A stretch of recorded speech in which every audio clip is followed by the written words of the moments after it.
ओम नमो भगवते वासुदेवाय।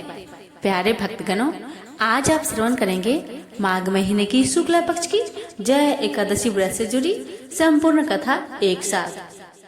इस एकादशी का व्रत करने से मनुष्य ब्रह्म हत्यादि पापों से छूटकर मोक्ष को प्राप्त करता है तथा इसके प्रभाव से भूत पिशाच आदि योनियों से मुक्त हो जाता है। कथा को श्रद्धा पूर्वक मन लगाकर पूरा अवश्य सुनेगा। भगवान आप सभी की मनोकामना को पूर्ण करेंगे। हम एकादशी व्रत की कथा शुरू करते हैं प्रथम पूज्य गणेश जी की कथा के साथ। प्रेम से बोलिए गणेश महाराज की जय हो। एक बुढ़िया माई थी, मिट्टी के गणेश जी की पूजा करती थी। रोज बनाए रोज गल जाए। एक सेठ का मकान बन रहा था। वो बोली, पत्थर का गणेश बना दो। मिस्त्री बोले, जितने हम तेरा पत्थर का गणेश करेंगे उतने में अपनी दीवार न चिनेंगे। बुढ़िया बोली, राम करे तुम्हारी दीवार टेढ़ी हो जाए। अब उनकी दीवार टेढ़ी हो गई। वो चीने और ढा देवे, चीने और ढा देवे। इस तरह करते करते शाम हो गई। शाम को सेठ आया। उसने कहा, आज कुछ भी काम नहीं किया। वो कहने लगे, एक बुढ़िया आई थी, वो कह रही थी मेरा पत्थर का गणेश गर दो। हमने नहीं गरा तो उसने कहा तुम्हारी दीवार टेढ़ी हो जाए। तब से दीवार सीधी नहीं बन रही है। बनाते हैं और ढा देते हैं। सेठ ने बुढ़िया को बुलवाई।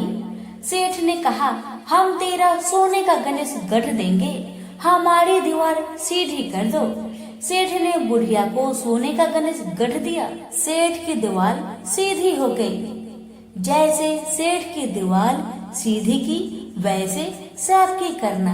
कहानी कहने वाले, सुनने वाले, हुक्कार भरने वाले सभी पर अपनी कृपा सदा बनाए रखना। प्रेम से बोलिए गजानंद भगवान की जय।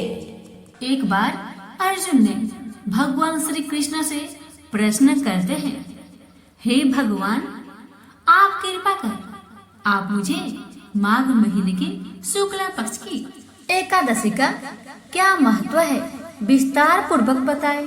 माघ शुक्ला पक्ष की एकादशी में किस देवता का पूजन करनी चाहिए तथा इस एकादशी व्रत की कथा क्या है, उसके करने से किस फल की प्राप्ति होती है, शीघ्र ही बताए। कृष्ण भगवान बोले, हे राजा, माघ मास की शुक्ला पक्ष की एकादशी का नाम जया एकादशी है। इस एकादशी के व्रत से मनुष्य भूत प्रेत पिशाच आदि की योनि से छूट जाता है। अतः इस एकादशी व्रत को विधि पूर्वक करना चाहिए। हे राजन, मैं एक पौराणिक कथा कहता हूँ, उसे ध्यान पूर्वक सुनिए। एक समय इंद्र स्वर्ग लोक में राज्य करता था। वहाँ अमृत का पान कर नंद वन में अप्सराओं के साथ आनंद पूर्वक क्रीड़ा करता था। एक समय इंद्र अपनी इच्छा अनुसार अप्सराओं के साथ रमन कर रहा था। उन्हें नाचने लगा। जगह गंधर्व गान कर रहे थे। वहाँ गंधर्वों में प्रसिद्ध पुष्पदंत तथा उसकी लड़की चित्रसेन की स्त्री मलिन ये सब थे। उस जगह मलिन का लड़का पुष्पबान और उसका लड़का मल्यवान था। उस समय पुष्पवती नामक एक गंधर्व लड़की मल्यवान को देखकर उस पर मोहित हो गई और कामबाण से चलायमान होने लगी। उसने अपने रूप, सौंदर्य, हाव भाव आदि के द्वारा मल्यवान को बस में कर लिया। हे राजश्री, वह पुष्पवती अत्यंत सुंदर थी। उसके लक्षण अत्यंत सुंदर थे। पुष्पवती की ऐसी सुंदरता को देखकर मल्यवान भी उसके ऊपर मोहित हो गया। अतः ये दोनों कामदेव के बस में हो गए। परंतु फिर भी इंद्र के बुलाने पर नाच गाने के लिए जाना पड़ा और अप्सराओं के साथ अपना गान शुरू किया। यद्यपि वह नाच गा रही थी, परंतु कामदेव के प्रभाव से उनका मन न लगा और अशुद्ध गाने लगी। उनकी भाव भृंगियों को देखकर इंद्र ने इनके प्रेम को समझ लिया और श्राप दे दिया कि हे मेरी आज्ञा का उल्लंघन करने वाले मूर्खों, तुमने मेरा अपमान किया है। इसलिए तुम स्त्री पुरुष के रूप में मृत्यु लोक में जाकर पिशाच का रूप धारण करो और अपना कर्म फल भोगो। इंद्र का श्राप सुनकर वे अत्यंत दुखी हुई और हिमालय पर पिशाच बनकर दुख पूर्वक अपना जीवन व्यतीत करने लगे। उन्हें गंध रस स्पर्श आदि का कुछ ज्ञान नहीं था। उस जगह महान दुख मिल रहे थे। रात दिन में उन्हें एक क्षण भी निद्रा न आती थी। उस स्थान पर अत्यंत सर्दी थी, जिस कारण उनके रोमांच खड़े हो गए। उनके दांत भी सर्दी से कटकटा रहे थे। एक दिन पिशाच ने अपनी स्त्री से कहा, न मालूम हमने पिछले जन्म में कौन से पाप किए हैं जिससे हमें इतनी दुखदायी या पिशाच योनि प्राप्त हुई है। पिशाच योनि से नरक के दुख सहना उत्तम है। इस प्रकार अनेक विचारों करते हुए अपना दिन व्यतीत करने लगे। देवयोग से एक दिन माघ माह के शुक्ला पक्ष की जया नाम की एकादशी आई। उस दिन इन दोनों ने कुछ भी भोजन नहीं किया और न कोई पाप कर्म ही किया। उस दिन केवल फल फूल खाकर दिन व्यतीत किया और महान दुख के साथ पीपल के वृक्ष के नीचे बैठ गए। उस समय सूर्य नारायण अस्ताचल को जा रहे थे। वह रात्रि इन दोनों ने एक दूसरे से सटकर बड़ी कठिनता से काटी। दूसरे दिन प्रातः काल होते ही भगवान के प्रभाव से इनकी देह छूट गई और अत्यंत सुंदर अप्सरा को गंधर्व की देह धारण करके तथा सुंदर वस्त्र तथा आभूषण से अलंकृत होकर स्वर्ग लोक को चले गए। उस समय आकाश में देवगण तथा गंधर्व उनकी स्तुति करने लगे। नागलोक में जाकर इन दोनों ने देवराज इंद्र को प्रणाम किया। इंद्र को भी इनका अपने प्रथम रूप में देखकर बड़ा आश्चर्य हुआ और इनसे पूछने लगे कि तुमने अपनी पिशाच देह से किस प्रकार छुटकारा पाए, सो सब मुझसे कहो। इस पर मल्यवान बोले कि हे देवेंद्र, भगवान विष्णु के प्रभाव तथा जया एकादशी के व्रत के पुण्य से हमारी पिशाच योनि छूटी है। इंद्र बोले, हे मल्यवान, एकादशी व्रत करने से तथा विष्णु के प्रभाव से तुम लोग पिशाच की देह छोड़कर पवित्र हो गए हो और हम लोगों के भी वंदनीय हो गए हो, क्योंकि शिव तथा विष्णु भक्त हम लोगों के वंदना करने योग्य है। अतः आपको धन्य है, धन्य है। अब तुम पुष्पवती के साथ जाकर विहार करो। हे युधिष्ठिर, इस जया एकादशी के व्रत करने से समस्त कुयोनि नष्ट हो जाती है। जिस मनुष्य ने इस एकादशी का व्रत किया है उसने मानो सब तप, यज्ञ, दान आदि किए हैं। जो मनुष्य भक्ति पूर्वक जया एकादशी का व्रत करते हैं वे अवश्य ही सहस्त्र वर्ष तक स्वर्ग में निवास करते हैं। ही मिलकर बोलिए, श्री हरि लक्ष्मी नारायण की जय। सतयुग में मूर नाम का एक दैत्य उत्पन्न हुआ। वह बड़ा बलवान और भयानक था। उस प्रचंड दैत्य ने इंद्र, आदित्य, वासु, वायु, अग्नि आदि सभी देवताओं को पराजित करके भगा दिया। तब इंद्र सहित सभी देवताओं ने भयभीत होकर भगवान शिव से सारा वृत्तांत कह सुनाया और बोले कि हे कैलाशपति, मूढ़ दैत्य से भयभीत होकर सब देवता मृत्यु लोक में फिर रहे हैं। तब भगवान शिव ने कहा, हे देवताओं, तीनों लोकों के स्वामी, भक्तों के दुख का नाश करने वाले भगवान विष्णु के शरण में जाओ। वे ही तुम्हारे दुखों को दूर कर सकते हैं। शिव जी के ऐसे वचन सुनकर सभी देवता क्षीर सागर में पहुँचे। वहाँ भगवान को शयन करते देख हाथ जोड़कर उनकी स्तुति करने लगे कि हे देवताओं द्वारा स्तुति करने योग्य प्रभु, आपको बारंबार नमस्कार है। हे देवताओं की रक्षा करने वाले मधुसूदन, आपको नमस्कार है। आप हमारी रक्षा करें। दैत्यों से भयभीत होकर हम आपकी शरण में आए हैं। आप इस संसार के कर्ता, माता पिता, उत्पत्ति और पालन करता और संहार करने वाले हैं, सबको शांति प्रदान करने वाले हैं। आकाश और पाताल भी आप ही है। सबके पितामह ब्रह्मा, सूर्य, चंद्र, अग्नि, सामग्री, होम, आहुति, मंत्र, तंत्र, जप, यजमान, यज्ञ, कर्म कर्ता और भोक्ता आप ही हैं। आप सर्वव्यापक है। आपके सिवा तीनों लोकों में चर तथा अचर कुछ भी नहीं है। हे भगवान, दैत्यों ने हमको जीतकर स्वर्ग से भ्रष्ट कर दिया है और हम सब देवता इधर उधर भागे फिर रहे हैं। आप उन दैत्यों से हम सबकी रक्षा करें। इंद्र के ऐसे वचन सुनकर भगवान विष्णु कहने लगे कि हे इंद्र, ऐसा मायावी दैत्य कौन है जिसने सब देवताओं को जीत लिया है? उसका नाम क्या है? उसमें कितना बल है और किसके आश्रय में है तथा उसका स्थान कहाँ पर है? यह सब मुझसे कहो। भगवान के ऐसे वचन सुनकर इंद्र बोले, भगवान, प्राचीन समय में एक नारी जंघ नामक राक्षस था। उसके महापराक्रमी और लोक विख्यात मूर नाम का एक पुत्र था। उसकी चंद्रावती नाम की नगरी है। उसी ने सब देवताओं को स्वर्ग से निकालकर वहां अपना अधिकार जमा लिया है। उसने इंद्र, अग्नि, वरुण, यम, वायु, यश, चंद्रमा, नैऋत्य आदि सबके स्थान पर अधिकार कर लिया है। सूर्य बनकर स्वयं ही प्रकाश करता है, स्वयं ही मेघ बन बैठा है और सबसे अजय है। हे असुर निकंदन, उस दुष्ट को मारकर देवताओं को अजय बनाइए। यह वचन सुनकर भगवान ने कहा, हे देवताओं, मैं शीघ्र ही उसका संहार करूंगा। तुम चंद्रावती नगरी जाओ। इस प्रकार कहकर भगवान सहित सभी देवताओं ने चंद्रावती नगरी की ओर प्रस्थान किया।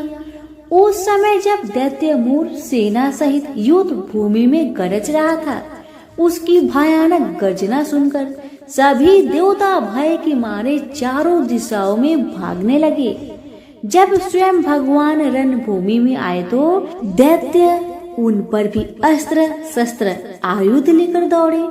भगवान ने उन्हें सर्प के समान अपने बाणों से बीध डाला। बहुत से दैत्य मारे गए, केवल मूर बचा रहा। वह अविचल भाव से भगवान के साथ युद्ध करता रहा। भगवान जो भी तीक्ष्ण बाण चलाते, वह उसके लिए उस पर सिद्ध होता। उसका शरीर छिन्न भिन्न हो गया, किंतु वह लगातार युद्ध करता रहा।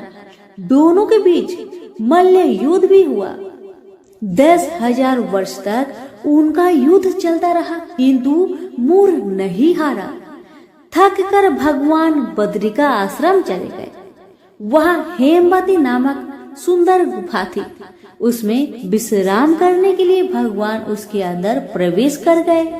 यह गुफा 12 योजन लंबी थी और उसका एक ही द्वार था। विष्णु भगवान वहाँ योग निद्रा की गोद में सो गए। मूर भी पीछे पीछे वहाँ तक आ गया और भगवान को सोया देखकर मारने को उद्धत हुआ। तभी भगवान के शरीर से उज्जवल कांतिमयी रूप वाली देवी प्रकट हुई। देवी ने राक्षस मूर को ललकार कर युद्ध किया और उसे तत्काल मौत के घाट उतार दिया। श्री हरि जब योग निद्रा की गोद से उठे तो सब बातों को जानकर उस देवी से कहा कि आपका जन्म एकादशी के दिन हुआ है, अतः आप 11 माता के नाम से पूजी जाएंगी और आपके भक्त वही होंगे जो मेरे भक्त होंगे। और हर एकादशी के दिन जो भी भक्त मेरी पूजा के साथ साथ आपकी भी पूजा करेगा और कथा को श्रद्धा पूर्वक श्रवण करेगा, उसके सारे दुख तकलीफ समाप्त हो जाएगी। सभी प्रेम से बोलिए विष्णु भगवान की जय हो, 11 माता की जय हो। बहुत समय पहले की बात है। एक गांव में एक रामू नाम का इंसान रहता था। उसका अभी अभी विवाह हुआ था और पत्नी कुछ दिन साथ रह के मायके चली जाती है। पत्नी के बिना रामू को मन नहीं लगता था। इसी कारण वह अपनी पत्नी को लाने के बारे में सोचता है और नए नए कपड़े पहनकर अपने ससुराल की तरफ चल पड़ता है।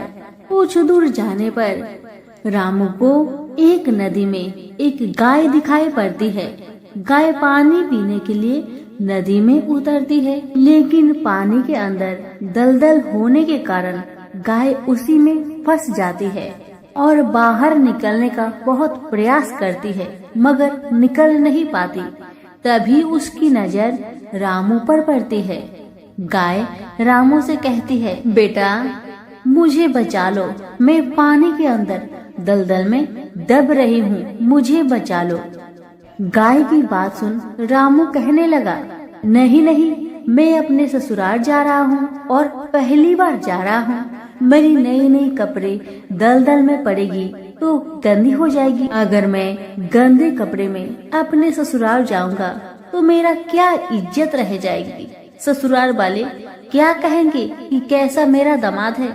नहीं नहीं, मुझे माफ करो, मैं तुम्हें अभी नहीं बचा सकता।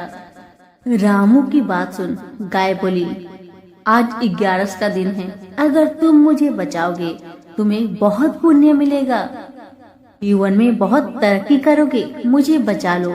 रामू फिर बोला, नहीं, मैं अपने ससुराल से अपनी पत्नी को लेकर आऊंगा, तब मैं तुम्हें निकाल दूंगा। गाय रामू की बात पर बहुत क्रोधित हो गई और उसने श्राप दिया, जा तू 4 पहर के बाद गधा बन जाएगा। गाय के श्राप सुनते ही रामू गाय से हाथ जोड़कर माफी मांगने लगा, हे गाय माता मुझे माफ करे। इतना रामू कह ही रहा था कि तब तक गाय माता पानी में डूब गई और उनकी मृत्यु हो गई। अब रामू बेचारा बहुत परेशान हो गया, जल्दी जल्दी अपने ससुराल गया और अपनी पत्नी को लेने की बात अपनी सास ससुर से कहने लगा। सास ससुर बोले, बेटा पहली बार आए हो तो 4 दिन तक रुक कर जाओ। लेकिन रामू अपने सास ससुर और घर वालों की बात नहीं माना। उसने अपनी पत्नी को एक कमरे में ले जाकर गाय की श्राप वाली बात अपनी पत्नी को कह सुनाई। अब पत्नी भी रामू के साथ उसी समय अपने घर से विदा लेकर चल पड़ी। जैसे ही दोनों पति पत्नी अपने गांव को आए, जल्दी से अपने घर में जाकर दरवाजा को बंद कर दिया और ठीक वैसे ही पति गधा बन गया।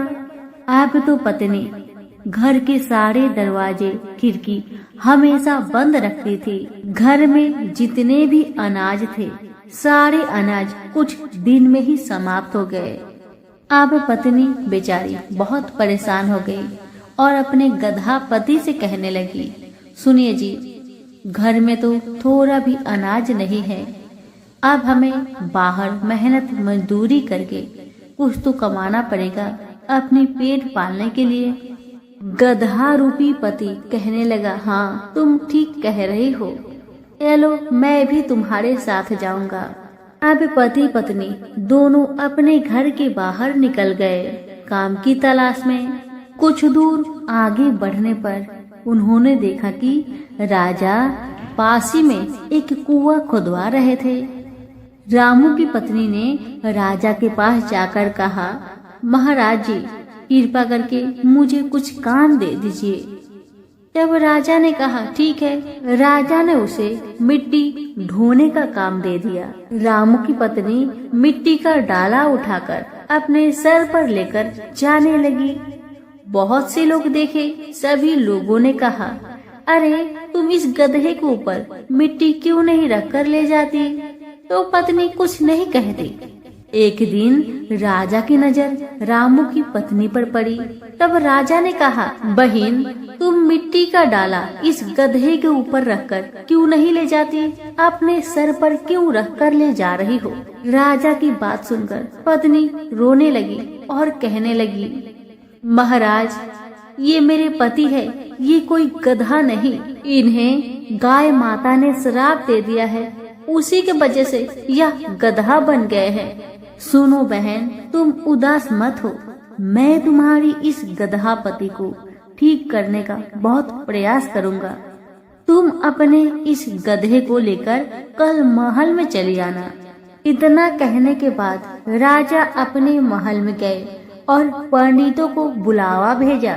जब पंडित लोग महल में आए तो राजा ने गाय की श्राप वाली सारी कहानी पंडितों को बताया और बोले, इसका कोई उपाय निकाला जाए।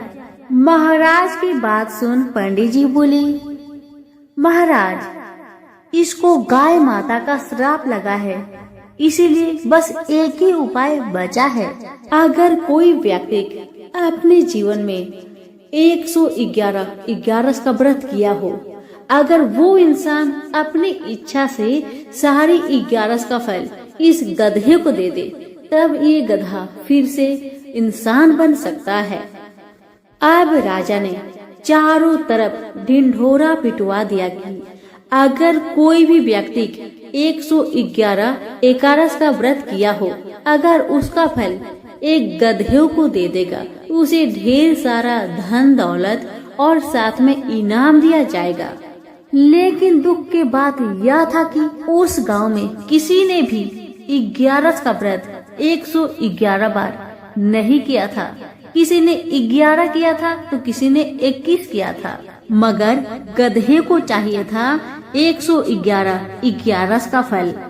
एक दिन की बात है, राजा के महल में एक बूढ़ी माई आती है और राजा से कहती है, महाराज, मैंने 111 का व्रत किया है।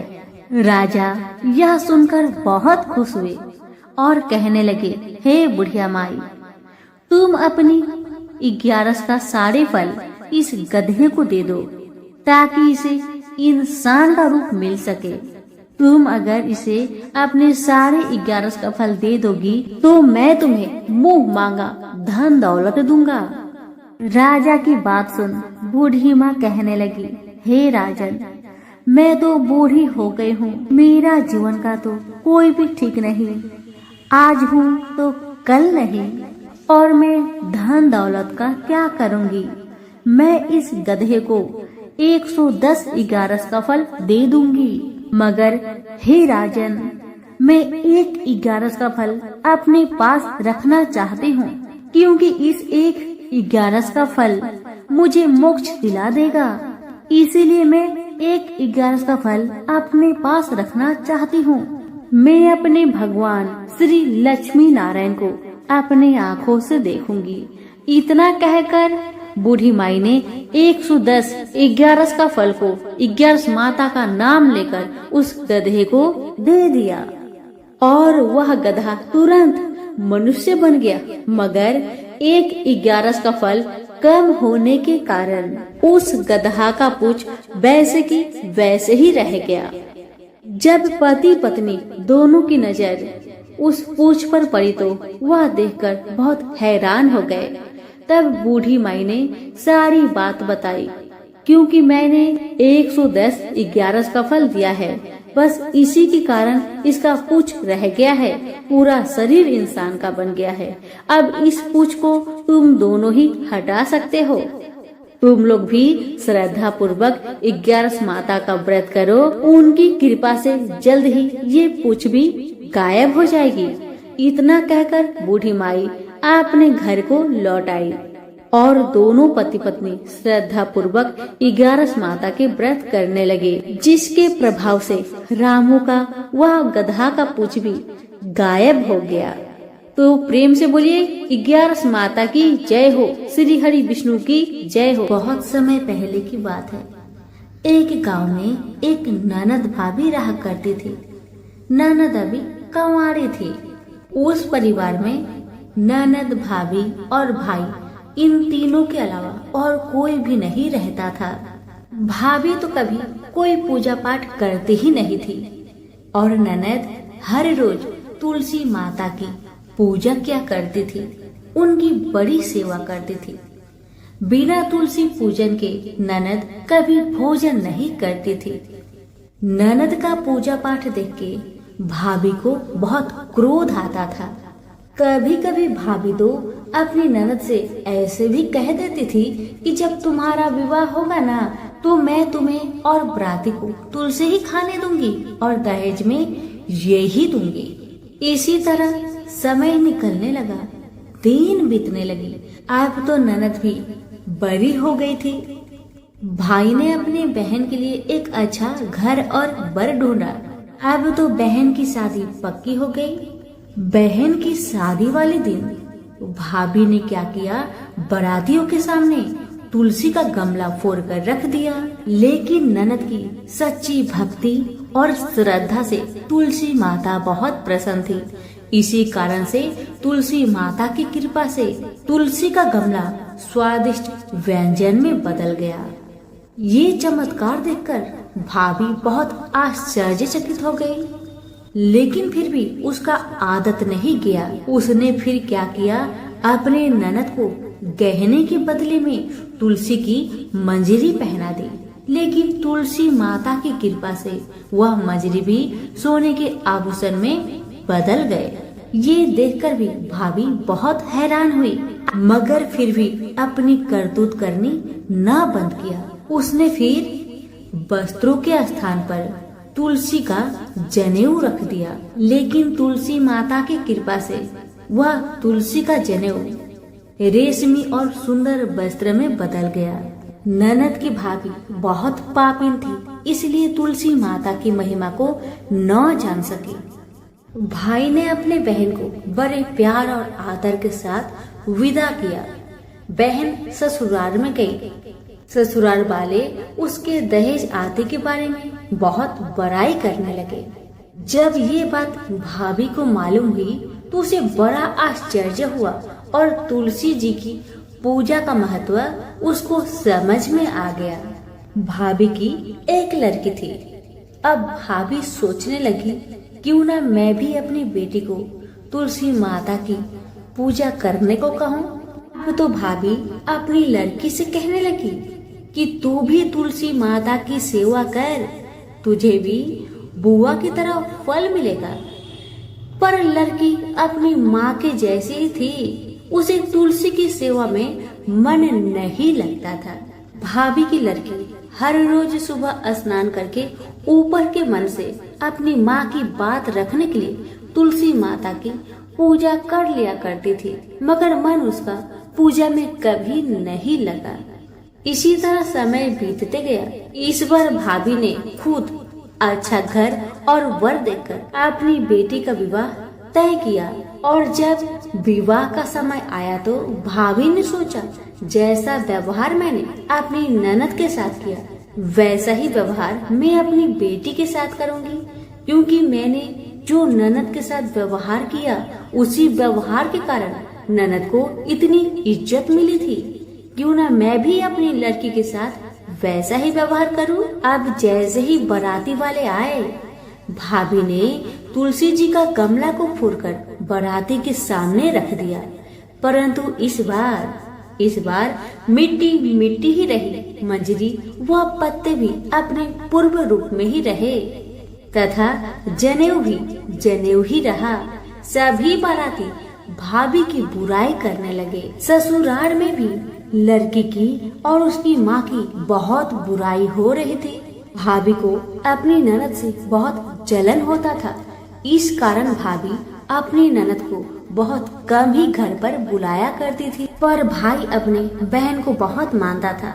भाई ने एक दिन सोचा, बहन की शादी किए हुए बहुत साल हो गए, क्यों ना मैं अपने बहन से मिलकर आऊं, उसके ससुराल जाऊं। अब भाई ने अपनी इच्छा अपनी पत्नी को बताया। पत्नी से कहा, कुछ सौगात ले जाने के लिए कुछ दो। बहन का घर जाऊंगा, खाली हाथ कैसे जाऊं, कुछ हो तो मुझे दो। भाभी ने क्या किया, गुस्से से जुआर एक थैले में भरकर कहा, लो इसी को लो और अपनी बहन के घर ले जाओ। मेरे पास और कुछ नहीं है, यही है, इसी को ले जाओ। बेचारा पति दुखी मन से चल दिया, वही जुआर भरे थैले को लेकर, और मन ही मन में सोचते जा रहा था, भला कोई भाई अपने बहन के ससुराल में जुआर ले जाता है। यही सोचते सोचते भाई बहन के ससुराल की तरफ जा रहा था।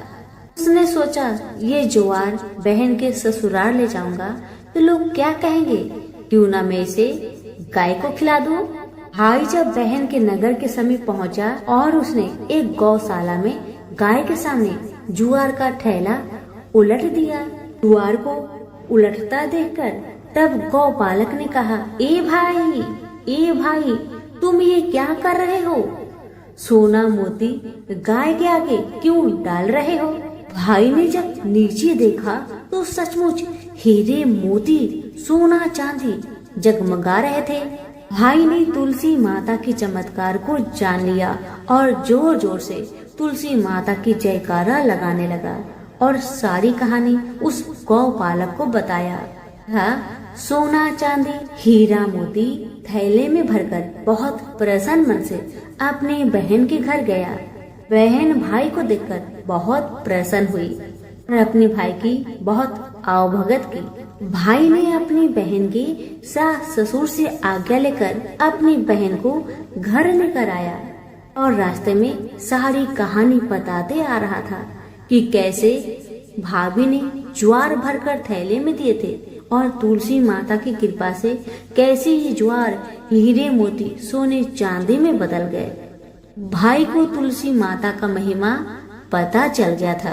अब भाई और बहन घर आकर अपनी भाभी को सारी कहानी बताते हैं और तुलसी माता की महत्व को समझाते हैं और पूजन करने का फल उसे भी बताते हैं। वे तो भाई और भाभी और उसकी बेटी तीनों जन मिलकर हर दिन तुलसी माता का पूजन किया करते थे और तुलसी माता भी उनके पूजन से प्रसन्न होकर उनके घर में अन्न धन के भंडार भर दिए और भाभी की बेटी को भी अच्छा घर और वर मिला।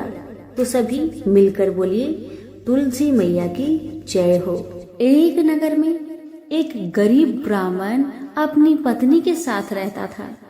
वह भिक्षा मांग मांग कर अपना जीवन गुजारता और भगवान की पूजा में लगा रहता था।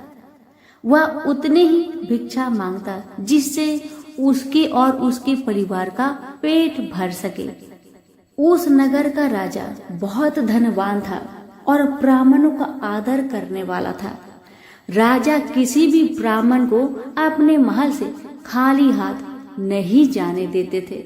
दूर दूर से ब्राह्मण राजा के पास आते और मुंह मांगा दान लेकर आशीर्वाद देते हुए वापस चले जाते थे।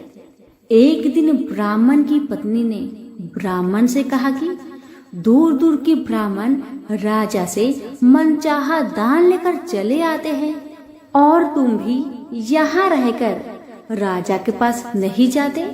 जन्म भर में कंगाली का झक झेलूं, आज तुम जाओ और राजा से कुछ मांग कर लाओ। ब्राह्मण ने पत्नी को समझाते हुए कहा, तू तो बावड़ी है, हमें धन की क्या जरूरत, हमें इतना तो मिल ही जाता है जिससे हम अपना पेट भर सके और राजा का धन तो अच्छा नहीं होता, वो हमें नहीं लेना चाहिए। ब्राह्मण की पत्नी जिद पर अड़ गई और बोली, मैं तुम्हारी एक भी बात सुनने वाली नहीं। कब तक हम कंगाली में जीते रहेंगे? तुम तो रोज माला लेकर बैठ जाते हो।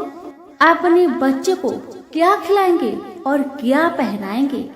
जब बच्चे दूसरे बच्चों को पहनते, ओढ़ते और खाते पीते देखेंगे तो उनका भी मन ललचाएगा। अब तुम राजा के पास जाओ, राजा बहुत भला व्यक्ति है, वो हमें मुंह मांगा दान जरूर देंगे। मजबूर होकर ब्राह्मण राजा के महल की ओर चल पड़ा, पर राजा उस समय महल में नहीं था। ब्राह्मण को वापस लौटना पड़ा। दूसरे दिन ब्राह्मण की पत्नी ने ब्राह्मण को फिर से महल में भेजा, परंतु राजा फिर से महल में नहीं मिला।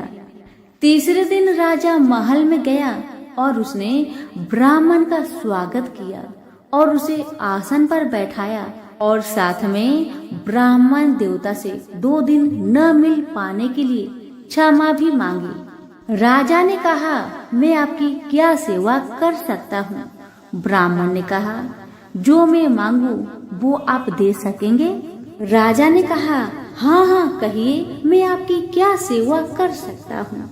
ब्राह्मण ने निवेदन किया, महाराज मैं कुछ और नहीं चाहता, बस आप मुझे अपने पसीने की कमाई से 4 पैसे दान में दे दीजिए।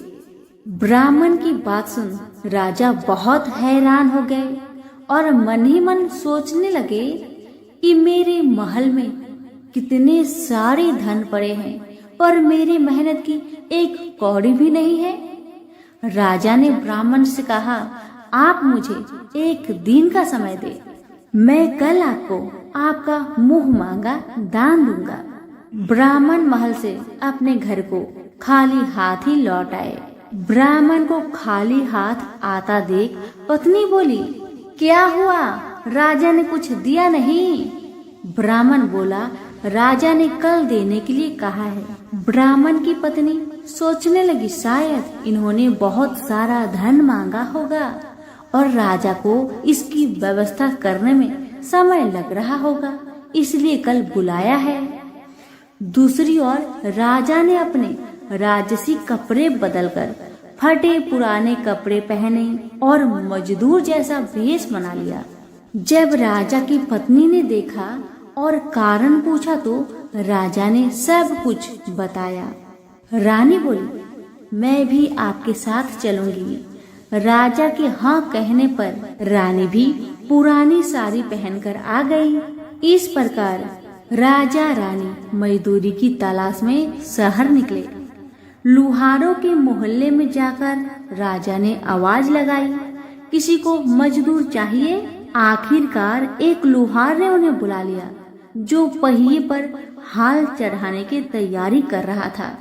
उसने राजा से कहा, देखो तुम्हें पहले खलात ठोकनी पड़ेगी और जब आग आ जाए उसके बाद घन पिटना होगा। फिर रानी की ओर देखकर कहा, तुम्हें कुएं से पानी लेकर होदी भरनी होगी और कोयले वाले घर से कोयला लेकर भट्टी में डालना होगा। तुम दोनों के दिन भर काम करने के लिए मैं तुम्हें 2-2 आने दूंगा। अगर काम पसंद हो तो बोलो, नहीं तो अपना रास्ता नापो। राजा रानी लोहार के बताए काम को करने लगे। राजा खलात ठोकने लगा पर उससे काम ठीक से नहीं हो पा रहा था। लोहार नाराज होकर राजा को ठीक से काम करने के लिए कहता है। राजा जैसे तैसे अपना काम करने लगा। रानी भी कुएं से पानी भरकर लाने लगी। रानी के हाथ में फफोले पड़ गए। किसी तरह बड़ी कठिनाइयों से उसने पानी का हौज भरा। उसके बाद रानी कोयला लाकर भट्टी में डालने लगी। कोयला भरने के कारण रानी के गोरे गोरे हाथ और कपड़े काले पड़ गए।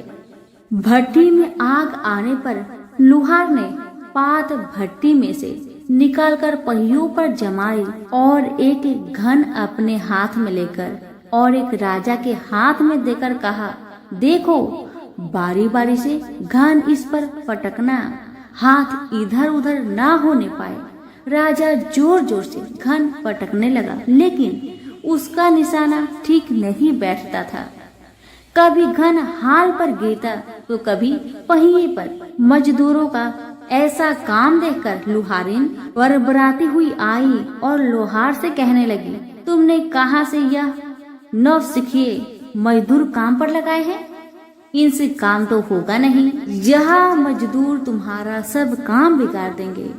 राजा रानी उन दोनों की फटाकर सुनते सुनते अपना काम मन लगाकर करते रहे। घन पटकते पटकते राजा का शरीर पसीना से तर तर हो गया और जोर जोर से सांस चलने लगी।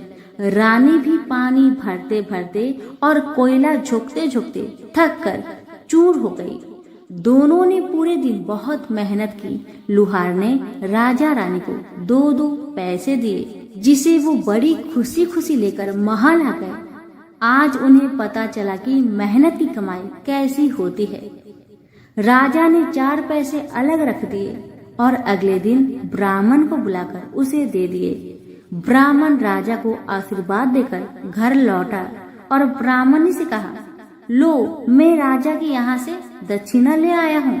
ब्राह्मणी खुश होकर दौड़ती हुई आई, पर जब उसने 4 पैसे देखे तो वह ठिठक कर रह गई और उन्हें दूर फेंक दिया। वो जल भूनकर ब्राह्मण से बोली, तुम जैसे दरिद्र राजा के यहाँ भी जाकर कुछ नहीं मांगा, शर्म भी नहीं आती। इतना कहकर रूठ कर चली गई और बहुत देर तक बरबराती रही। ब्राह्मण ने उन 4 पैसों को उठाकर तुलसी के पास रख दिए और सोचा जब ब्राह्मणी शांत हो जाएगी तो जरूरत पड़ने पर ये सिक्के को उठा लेगी। परंतु कई दिनों तक पैसे वहीं रखे रहे और फूल बेलपत्र ऊपर से गिर गिर कर मिट्टी में दब गए। ब्राह्मण और ब्राह्मणी दोनों ही उन सिक्कों के बारे में भूल गए। कुछ दिनों के बाद तुलसी जी के घर में 4 पौधे उगे। चारों पौधे बहुत सुंदर थे। यह देख ब्राह्मणी रोज उसमें पानी डाल देती। 4 महीने बाद वो पौधे बड़े हो गए और उनमें फूल लगने लगे। फूल सूखने पर इनसे मोती झड़ने लगी। ब्राह्मण और ब्राह्मणी ने कभी मोती नहीं देखे थे। वो समझे कि कोई बीज है। हर रोज कई कई फूल झड़ते और मोती पूरे तुलसी पर बिखर जाते। ब्राह्मणी उन मोतियों को समेट कर घर के एक कोने में डाल देती। इस तरह वहाँ मोतियों का ढेर लग गया था। एक दिन एक सब्जी वाली आई। ब्राह्मणी को सब्जी लेनी थी पर उसके पास पैसे नहीं थे। उसने सब्जी वाली से कहा, क्या तुम इन चमकदार बीजों के बदले सब्जी दे सकती हो? सब्जी वाली ने देखा तो वो पहचान गई, अरे ये तो मोती है। उसने खुशी खुशी ब्राह्मणी को उन मोतियों के बदले उनकी मनपसंद सब्जी दे दी। अब से हर रोज ऐसा होने लगा। ब्राह्मणी और सब्जी वाली दोनों खुश थे।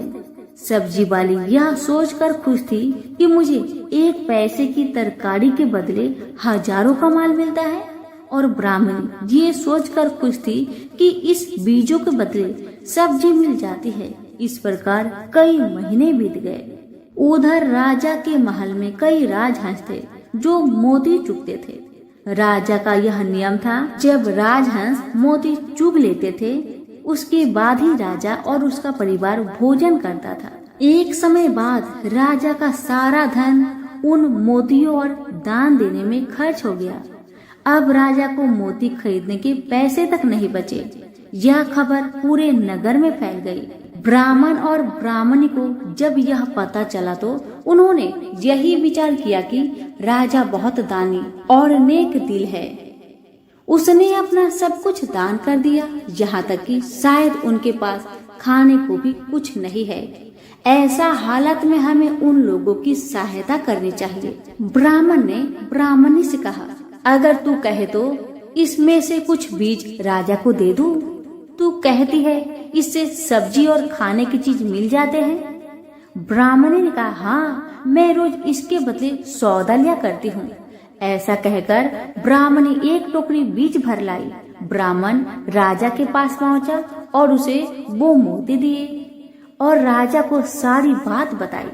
राजा उन मोतियों को देखकर चौंक गया। उसने मोती राजहंस को दिए। राजहंस उन्हें चुगने लगे। यह देख राजा ने ब्राह्मण से कहा, एक एक मोती सैकड़ों रुपए का है। सच बताए आपके पास इतने मोती कहाँ से आए? ब्राह्मण बोला, महाराज, ऐसे बीज तो हमारे घर पर बहुत है। और राजा को पूरी बात बताई। राजा अपने मंत्रियों के साथ ब्राह्मण के घर पहुँचे और उन चारों पेड़ों को देखा। पूछताछ में उन सिक्के वाली बात सामने आ गई। जब पेड़ों को देखा तो उनकी जड़ के पास वही सिक्के चिपके हुए थे। आज ब्राह्मण और ब्राह्मणी को मालूम हुआ कि उनके पास लाखों करोड़ों की दौलत है, जिसे वो साधारण बीज समझते थे। ब्राह्मण ने सोचा कि मेरे लिए यह धन किस काम का। ऐसा सोच ब्राह्मण ने सारे मोती राजा को दान में दे दिए। राजा की आंखें भी खुल गई। मेहनत के धन की कीमत उन्हें मालूम पड़ गई। उस दिन राजा ने प्रण कर लिया कि मैं खजाने के पैसे से एक भी पैसा अपने खर्च में नहीं लगाऊंगा। अपना खर्च मेहनत करके चलाऊंगा। खजाने और ब्राह्मण के दान से राजा ने जनता का हित में कई धर्म कर्म के काम शुरू कर दिए। हे तुलसी माता, जैसे आपने ब्राह्मण परिवार पे अपनी कृपा बरसाई, वैसे ही आपकी कथा कहने वाले, सुनने वाले, पुकारे भरने वालों पर अपनी कृपा सदा बनाए रखे। तो प्रेम से बोलिए तुलसी मैया की जय हो। श्री कृष्ण भगवान जी का वचन है कि जो प्राणी इस गर्भ गीता का सद्भावना से विचार मनन करता है, सो पुरुष फिर गर्भवास में नहीं आता।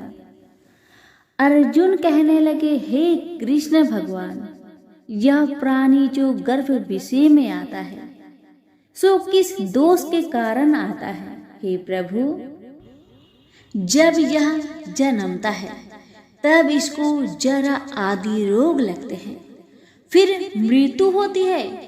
हे भगवान, वह कौन सा कर्म है जिसके करने से जन्म मरण से रहित होवे?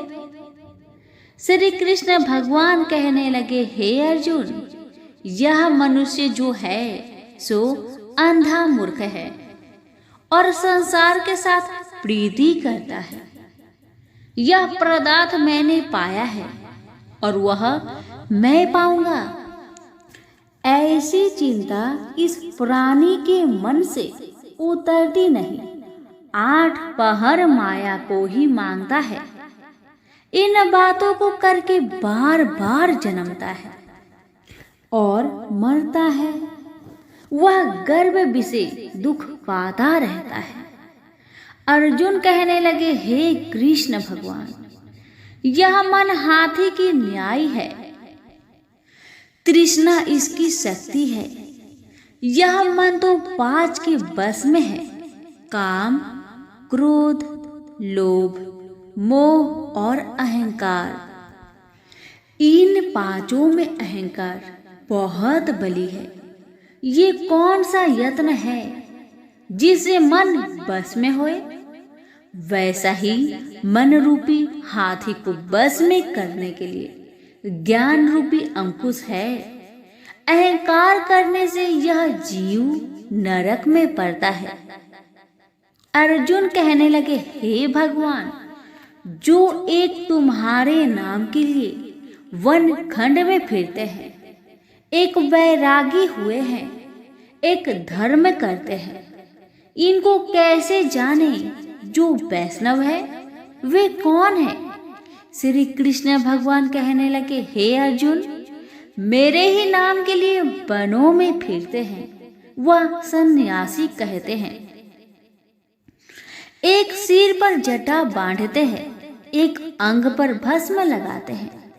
उनमें हम नहीं है, क्योंकि इनमें अहंकार है। इससे मेरा दर्शन दुर्लभ है। अर्जुन कहने लगे, हे भगवान, वह कौन सा पाप है जिससे स्त्री की मृत्यु हो जाती है? वह कौन सा पाप है जिससे पुत्र मर जाता है? और नपुंसक कौन से पाप से होते हैं? श्री भगवान कहने लगे, हे अर्जुन, जो किसी से कर्जा लेता है और देता नहीं, इस पाप से औरत मरती है। और जो किसी की अमानत रखी हुई बचा लेता है, उसके पुत्र मर जाते हैं।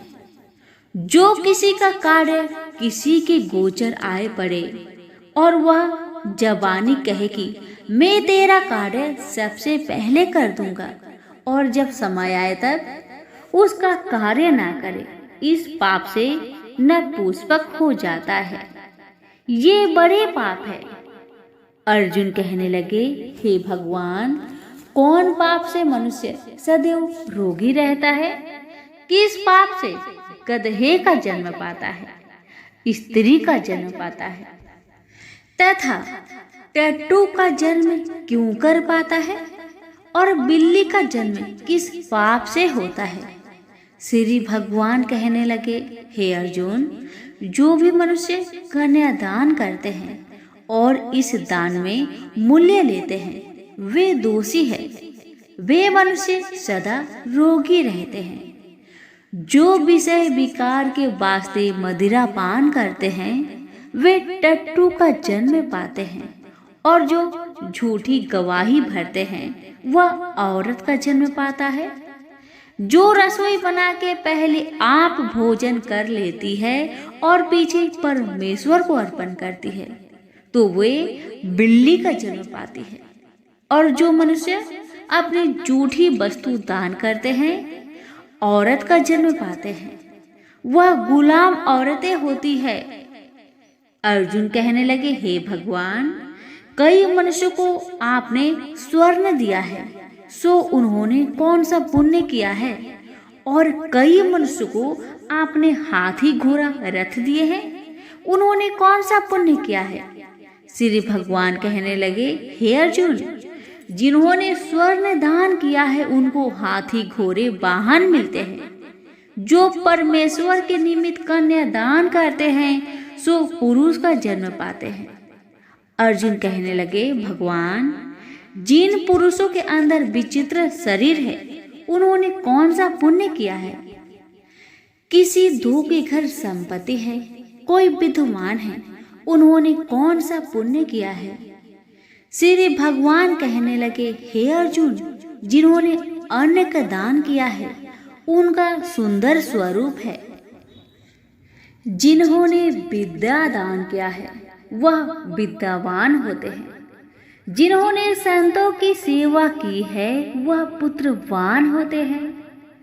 अर्जुन कहने लगे, हे भगवान, किसी को धन से प्रीति है, कोई को स्त्रियों से प्रीति करते हैं, इसका क्या कारण है? समझाकर कहिए। श्री कृष्ण भगवान कहने लगे, हे अर्जुन, धन और स्त्री सब नाश रूप है, मेरी भक्ति का नाश नहीं है। अर्जुन कहने लगे, भगवान, यह राजपाट किस धर्म के करने से मिलता है? विद्या कौन से धर्म करने से मिलती है? श्री कृष्ण भगवान कहने लगे, हे अर्जुन, जो प्राणी काशी जी में निष्काम भक्ति से तप करते हुए देह त्यागते हैं वह राजा होते हैं, और जो गुरु की सेवा करते हैं सो विद्वान होते हैं। अर्जुन कहने लगे, हे भगवान, किसी को धन अचानक बिना किसी परिश्रम से ही मिलता है, सो उन्होंने कौन सा पुण्य किया है? श्री कृष्ण भगवान कहने लगे, अर्जुन, जिन्होंने गुप्त दान किया है उनको धन अचानक मिलता है। जिसने परमेश्वर निमित्त पराया कार्य संवारा है वह मनुष्य रोग से रहित होते हैं। अर्जुन कहने लगे, हे भगवान, कौन से पाप से अमली होते हैं और कौन पाप से गूंगे होते हैं और कौन पाप से कुष्ठी होती है? श्री कृष्ण भगवान कहने लगे, हे अर्जुन, जो आदमी नीच कुल की स्त्री से गमन करते हैं सो अमली होते हैं। जो गुरु से विद्या पढ़कर मुकर जाते हैं सो गूंगे होते हैं। जिन्होंने गो घात किया है वे कुष्ठी होते हैं। अर्जुन कहने लगे, हे भगवान, जिस किसी पुरुष की देह में रक्त का विकार होता है वह किस पाप से होता है? और कोई दरिद्र होते हैं, किसी को खरक वायु होती है, और कोई अंधे होते हैं, तो कोई पंगुल होते हैं, सो कौन से पाप से रहित होते हैं? और कई स्त्रियां बाल विधवा होती है, तो यह किस पाप से होती है? श्री कृष्ण भगवान कहने लगे, हे अर्जुन, जो सदा क्रोधवान रहते हैं उन्हें रक्त विकार होता है। जो मलिन रहते हैं वह सदा दरिद्र होते हैं। जो कुकर्मी ब्राह्मण को दान देते हैं उनके खरक वायु होते हैं। जो पराई स्त्री को निर्वस्त्र देखते हैं, गुरु की पत्नी को कुदृष्टि करते हैं, सो अंधे होते हैं। जिसने गुरु और ब्राह्मण को लात मारी है सो लंगड़ा व पंगुला होता है। जो औरत अपने पति को छोड़कर पराये पुरुषों से संग करती है सो वह बाल विधवा होती है। अर्जुन कहने लगे, हे भगवान, आप पर ब्रह्मा हो, आपको नमस्कार है। आगे मैं आपको संबंधी जानता था, परंतु अब मैं ईश्वर रूप जानता हूँ। हे पर ब्रह्मा, गुरु दीक्षा कैसी होती है, सो कृपा करके मुझको कहिए। श्री कृष्ण भगवान बोले, हे अर्जुन, तुम धन्य हो, तुम्हारे माता पिता भी धन्य हैं, जिनके तुम ऐसे पुत्र हो। हे अर्जुन, सारे संसार का गुरु जगन्नाथ, विद्या का गुरु काशी, चारों वर्णों का गुरु सन्यासी है। सन्यासी उसको कहते हैं जिन्हें सबका त्याग करके मेरे प्रति मन लगाया है, सो ब्राह्मण जगत गुरु है। हे अर्जुन, यह बात ध्यान देकर सुनने की है। गुरु कैसा करे?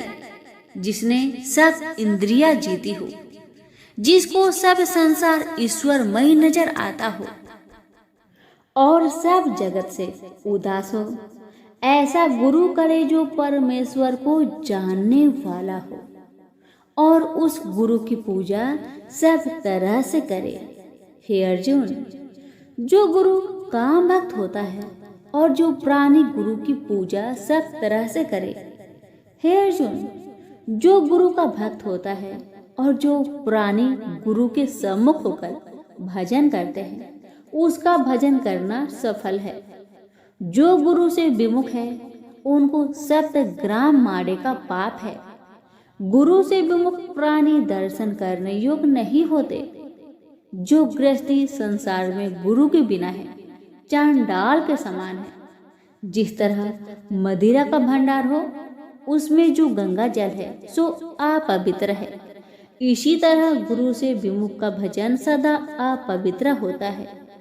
उसके हाथ का देवता भी नहीं लेते, उसके सब कर्म निष्फल है।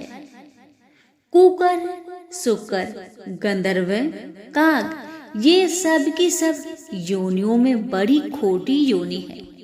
इन सब से यह मनुष्य खोटा है। जो गुरु नहीं करता, गुरु बिना गति नहीं होती, यह अवश्य नरक हो जाएगा। गुरु दीक्षा बिना प्राणी के सब कर्म निष्फल होते हैं। हे अर्जुन, जैसे चारों वर्णों को मेरी भक्ति करना योग्य है, तैसे गुरुधार के गुरु भक्ति करना योग्य है। जैसे गंगा नदियों में उत्तम है, सब व्रतों में एकादशी का व्रत श्रेष्ठ है, वैसे ही अर्जुन, शुभ कर्मों में गुरु सेवा उत्तम है। गुरु दीक्षा बिना प्राणी पशु योनि पाता है। जो धर्म भी करता है सो पशु योनि में फल भोगता है, 84 योनियों में भ्रमता रहता है। अर्जुन कहने लगे, हे श्री कृष्ण भगवान, गुरु दीक्षा क्या वस्तु है? कृष्ण भगवान कहने लगे, हे अर्जुन, धन्य जन्म है तेरा जिसने यह प्रश्न किया है, तू धन्य है। गुरु दीक्षा के 2 अक्षर है, हरिओम। इन अक्षरों को गुरु कहता है। यह चारों वर्णों को अपनाना श्रेष्ठ है। हे अर्जुन, जो गुरु की सेवा करता है उस पर मेरी प्रसन्नता है। वह 84 से छूट जाएगा, जन्म मरण से रहित हो, नरक नहीं भोगता। गुरु की सेवा करता है, उसको कई अश्वमेघ यज्ञ के पुण्य का फल मिलता है। गुरु की सेवा मेरी सेवा है। हे अर्जुन, हमारे तुम्हारे संवाद को जो पढ़े सो गर्भ के दुख से बचेंगे, 84 कट जाएगी। इसी से इस पाठ का नाम गर्भ गीता है। श्री कृष्ण भगवान जी के मुख से अर्जुन ने श्रवण की है। गुरु दीक्षा लेना उत्तम कर्म है। उसका फल है कि नरक से वह 84 जीव से बचा रहता है। भगवान बहुत प्रसन्न होते हैं। सभी प्रेम से बोलिए, श्री कृष्ण भगवान की जय।